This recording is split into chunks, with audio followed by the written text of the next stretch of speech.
نے سوال کیا ہے کہ بعض لوگ دروازے پہ مانگنے کے لیے آتے ہیں، پھر آ کے اگر یہ کہتے ہیں کہ اگر آپ ہمیں نہ دیں گے تو ہم آپ کے لیے بد دعا کریں کہ ہم فلاں دربار سے آئے ہیں، فلاں پیر کے ملنگ ہیں، مولا علی کا ملنگ ہے، ہم سید ہیں، فلاں ہیں فلاں ہیں، طرح طرح کی وہ جو ان کی زبان میں آتا ہے وہ کہہ دیتا تمہاری اولاد بیمار ہو جائے گی، تمہارا گھر گر جائے گا۔ تو آیا ان لوگوں کو دینا کیا جائز ہے اور ان کے لیے حکم شرع کیا ہے؟ یعنی جو مانگتے ہیں، تندرست ہیں، مانگتے ہیں اور ان کو جواب دیا جائے، اس کے بعد وہ بد دعا دیتے ہیں، ان کی بد دعا کا اثر ہے کہ نہیں ہے شریعت کے حکم میں؟ سب سے پہلی بات یہ ہے کہ جو بندہ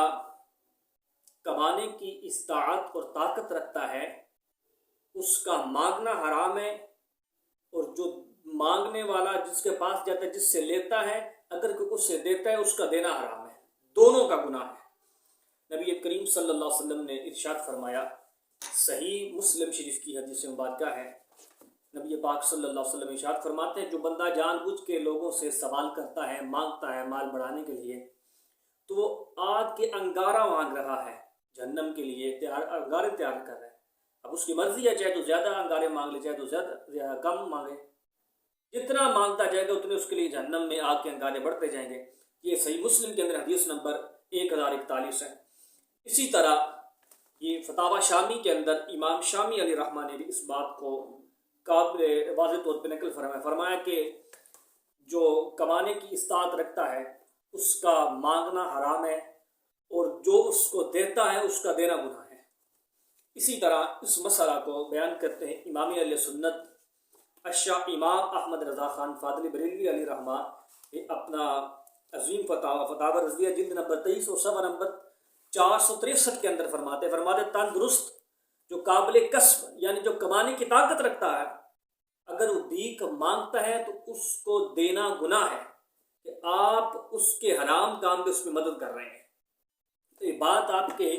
پہلی بات تو قابل توجہ یہ بات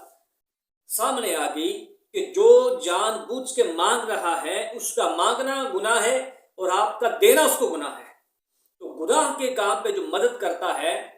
تو وہ اگر اس کو بد دعا دے تو اس کی بد دعا بالکل نہیں لگتی، ایک بات۔ دوسری بد دعا کس کی لگتی ہے؟ حدیث مبارکہ میں یاکم دعوت المظلوم، مظلوم کی بد دعا سے بچو۔ مظلوم کون ہے؟ جس کا آپ نے مال نہ حق کھایا ہو، کسی کا قتل کیا ہے، کسی کو جانی مالی نقصان پہنچایا ہے، مظلوم تو وہ ہے جس کے ساتھ آپ نے ظلم کیا، اس کی بد دعا سے بچنے کا حکم دیا گیا۔ اس کی کون سی بد دعا کہ جی آ کے مانگ رہا ہے، تندرست ہے، آپ نے نہیں دیا، آپ نے شریعت کے حکم پہ عمل کیا ہے، یہ بھلے اپنے آپ کو وقت کا غوث بھی کہہ دے، خود بھی کہے کہ میں وقت کا غوث ہوں، اس کی بد دعا بالکل نہیں لگتی۔ شریعت نے جس چیز کو منع کیا ہے اگر اس کے کہنے سے وہ بالکل بات نہیں ہو سکتی، اس لیے بے خوف بے دڑک ایسے بندوں کو بالکل نہ دے۔ آپ اپنی آخرت کی فکر کریں، گناہ سے بچیں، ایسے بندوں کو بول دے اپنا حلال کماؤ اور کھاؤ۔